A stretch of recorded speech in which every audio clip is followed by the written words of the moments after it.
یکی بود یکی نبود. در زمانهای قدیم زنی بود که شوهرش مرد و او موند و پسری که تازه پا به راه شده بود. زن به جز این پسر خرت و پرتی داشت که شوهر براش به ارث گذاشته بود. اون دست به کار شد و هر چی داشت یکی یکی فروخت تا با پولش چرخ زندگیشو بچرخونه. وقتی هم چیزی توی دست و بالش نموند شروع کرد به نخریسی و با سنارس شاهی که در می آورد پسرش رو از آب و گل در آورد. و روزی که دید پسرش شده مرد کار بهش گفت تا امروز به هر سختی بوده نذاشته شکمش گرسنه بمونه و حالا نوبت اونه که بره و خرج زندگیشونو در بیاره. پسر قبول کرد و تیشه و تنابی برداشت و رفت جنگل و هیزم شکست و یک پشت درست کرد و آورد شهر و فروخت و پولشو داد به مادر. از اون روز کارش شد هیزم شکنی. پسر هر روز کله سحر بلند می شد و می رفت جنگل و تا غروب هیزم می شکست و می فروخت و شبها هم با مادر می شستن و از هر دری حرف می زدن تا شب بگذره. یه روزی با پشته هیزم برگشته بود و در بازار داشت می رفت که دید مأمورها مردم رو کنار می زنن تا دور بشن. فهمید که یه بابای کله گنده میخواد بگذره و دارن راهشو باز میکنن که نکنه چند دقیقه‌ای معطل بشه. کناری ایستاد و پی برد پادشاه راهش افتاده به بازار و میخواد بگذره. پسر با خودش گفت که خب امروز میتونه پادشاهو از نزدیک ببینه. هنوز پادشاه نیامده بود و اول 70 تا غلام با رخت و لباس یک دست اومدن و زمین و جارو کردن و آب پاشیدن و مشک و گلابم به در و دیوار زدن. اینا که رفتن 70 تا غلام دیگه اومدن و اسفند و عود دود کردند تا راه پادشاه خوشبو بشه. بعد از این غلام ها نوکر و کنیزها به ردیف رسیدن و پسر نگاه کرد و دید مگر اینا تموم میشن. مأمورا مردم رو دورتر کردن و گفتند از سر راه زنهای پادشاه کنار برین. زنها اومدن و پسر وسط اونها زنی دید که موهاش تا کمرش میرسید و اونقدر خوشگل بود که پری و حوری جلوش عین کلفت بود و در دنیا لنگش پیدا نمیشد. پسر تا این زنو دید یک دل نه صد دل عاشقش شد. زنا زود رد شدن و پسرم پشتشو برداشت و رفت فروخت و با دل گرفته و خلق تنگ راه افتاد رفت خونه. تا رسید مادرش صداشو بلند کرد و گفت که تا حالا کجا بوده و دلش میاد که مادرشو چشم به راه میذاره؟ پسر گفت که دست خودش نبوده و بازارو قرق کرده بودند و پادشاه و زن و دور و بریاش داشتن رد می شدن و تا اونا نرفتن به کسی اجازه ندادن تکون بخوره. برای همین مجبور شده یه گوشه‌ای بایسته تا قرق تموم بشه. پسر اون شب نون و آبی خورد و مثل شبهای پیش با مادرش حرفی نزد و توی رخت خوابش دراز کشید، اما تا صبح خواب به چشش نیومد. آفتاب که زد و دنیا رو روشن کرد بلند نشد تا بره دنبال کارش. مادر به این خیال که پسر خوابش برده رفت که بیدارش کنه. دید بیداره. بهش گفت چرا بلند نمیشه و بره رد کارش؟ پسر گفت حال و جون نداره و سرش درد میکنه. مادر هم تیز و فرز رفت و دوایی خرید و به خورد پسرش داد. اما بازم اون توی رخت خواب موند. چند ساعتی که گذشت مادر برگشت و گفت که چرا تا لنگ ظهر خوابیده و به فکر زندگیش نیست. پسر گفت حوصله‌اش سر رفته و نمیخواد بره دنبال این کار. مادر بو برد باید خبری باشه و این پسر ناخوش نیست. اونقدر پاپی شد تا پسر به زبون اومد و گفت دیروز میان زنهای پادشاه زنی دیده به چه خوشگلی و خاطر خواهش شده و دیگه دلش به هیزم شکنی نمیکشه. مادر تا اینو شنید از کوره در رفت و صداشو انداخت رو سرش و گفت مگه مغز خر خورده که این حرفو میزنه؟ اگر به گوش پادشاه برسه که پسر آسمون جل هیزم شکنی عاشق زنش شده، دودمان نداشتشو به باد میده. خیلی هم که بهش رحم کنه بلایی سرش میاره که سرش به کار خودش باشه و دیگه شکر نخوره. پسر بزرگ نکرده که آتیش بزنه به خونه و زندگیش. پسر گفت به اختیار خودش نیست که این بلا سرش اومده. کاریه که شده و دیگه نمیشه چارش کرد. حالا خودش باید یه کاری کنه. حالا که اونو زاییده باید یه فکری به حال این دل عاشقش بکنه.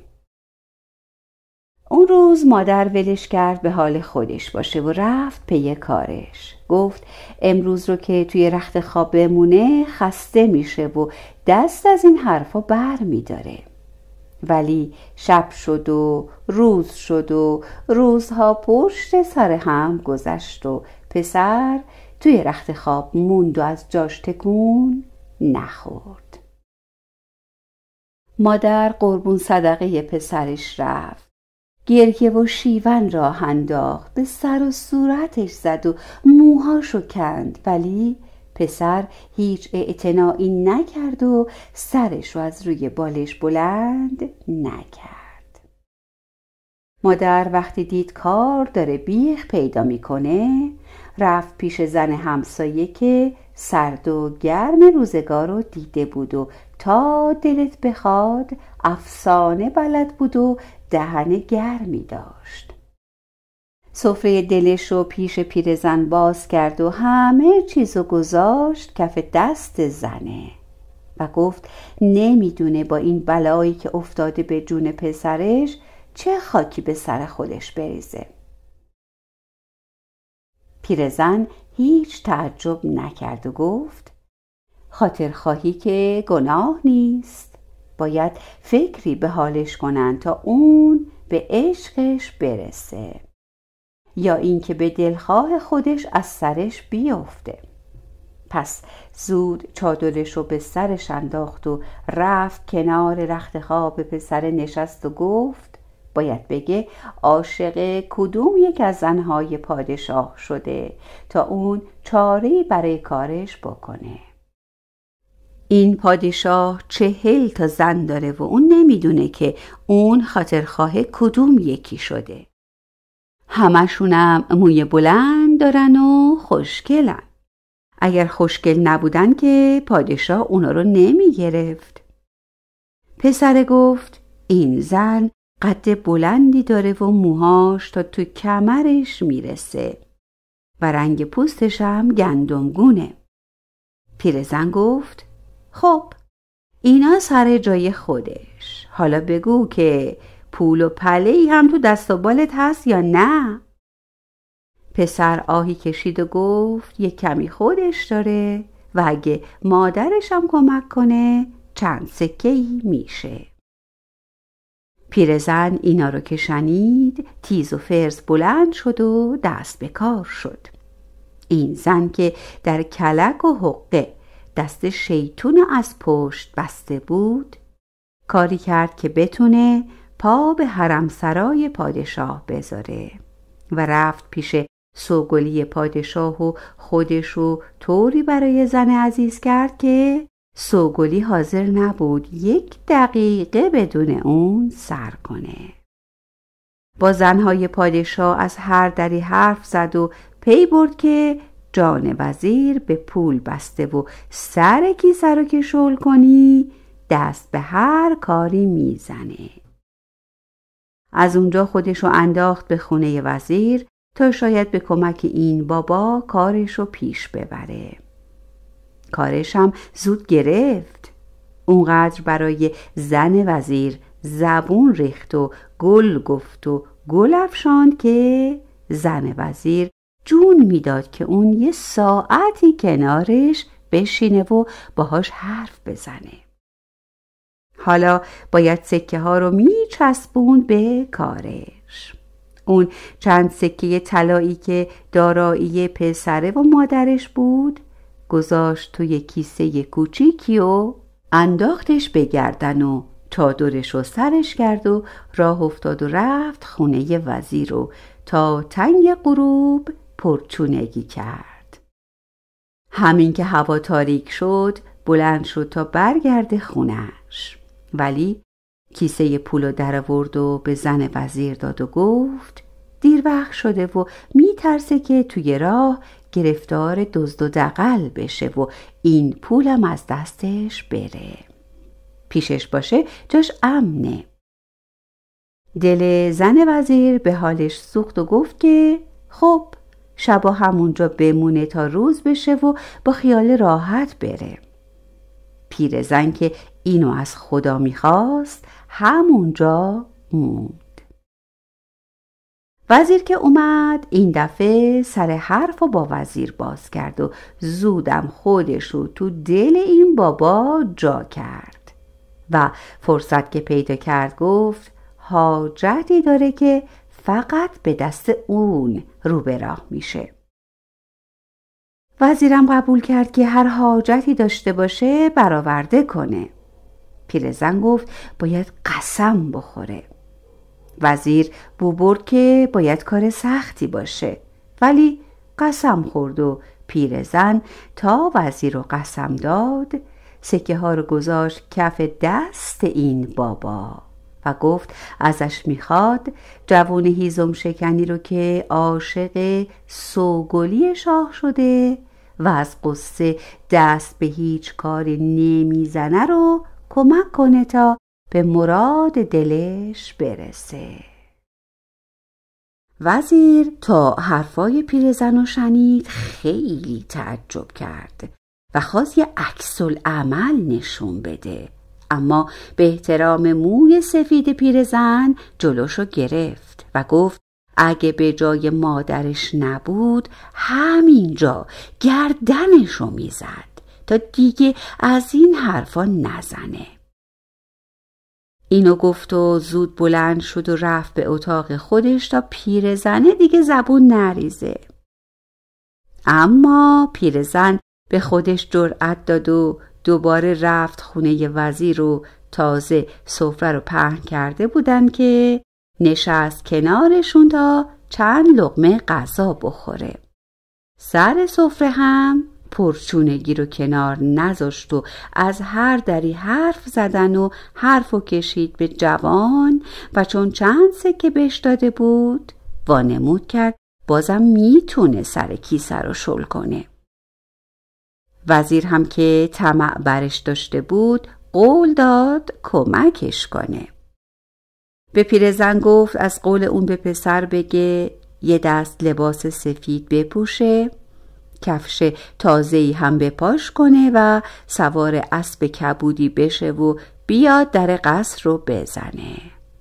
کنیزی در رو باز میکنه. اون هیچ اعتنایی به دختره نکنه و راهش رو بکشه و بره حرم سرای پادشاه، چون پادشاه میره شکار و 7-8 روزی بر نمیگرده. وقتی این پسر با سوگلی پادشاه روبرو بشه دیگه همه چی رو به راه میشه و به کمک کسی هم احتیاج نیست. پیرزن زود برگشت پیش پسر و پیغام وزیر رو بهش رسوند. پسرم یه روز گشت و اسب و لباسی رو که وزیر گفته بود خرید و فردا غروب که خیالش راحت شد پادشاه توی قصر نیست، سوار شد و راه افتاد به طرف قصر و راه به راه رفت حرم سرا و تا با سوگلی روبرو شد.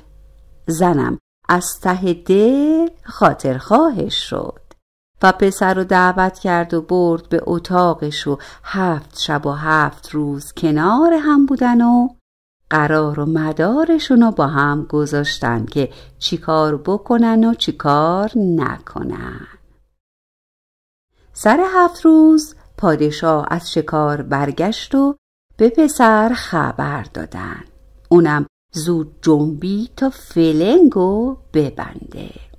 ولی از حرم سرا که زد بیرون با پادشاه روبرو شد و اونم تا این جوان غریبه رو دید از کوره در رفت و به پسر گفت کیه و از کجا اومده و تو حرم سراش چه کار داشته. هیزم شکن هیچ حرفی نزد و پادشاه بو برد کاسه‌ای زیر نیم کاسه است. جلوی پسره رو گرفت و گفت اگه جوابشو نده به میرغضب دستور میده با شلاق گوشت تنشو تکه تکه بکنه و به خوردش بده. پسر گفت هیچ حرفی نداره که بزنه. پادشاه گفت بخششش زیاده و اگه راست بگه نه مجازاتش میکنه و نه خواستشو زمین میذاره. پسرم دید فرصت خوبی گیرش اومده و باید قدرشو بدونه. این بود که همه چیزو همونطور که بود مو به مو تعریف کرد. پادشاه گفت چون از سر صداقت و راستی حرف زده سوگلیشو 3 طلاقه میکنه و خرجی هم به اون میده تا کار و بار پسر زمین نمونه و به عشقش برسه.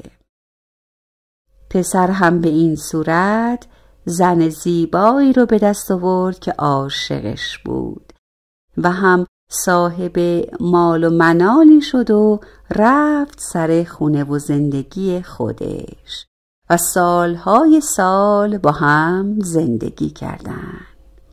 قصه ما به سر رسید که علاقه به خونش نرسید. امیدوارم که همه شما به همین آسونی به مراد دلتون هر چی که هست برسید و دنیا به کامتون باشه. نظراتتون رو برام بنویسید که مشتاق دیدن نظرات زیبای شما هستم. ایام به کامتون و هرچی دلتون میخواد خدا بهتون بده.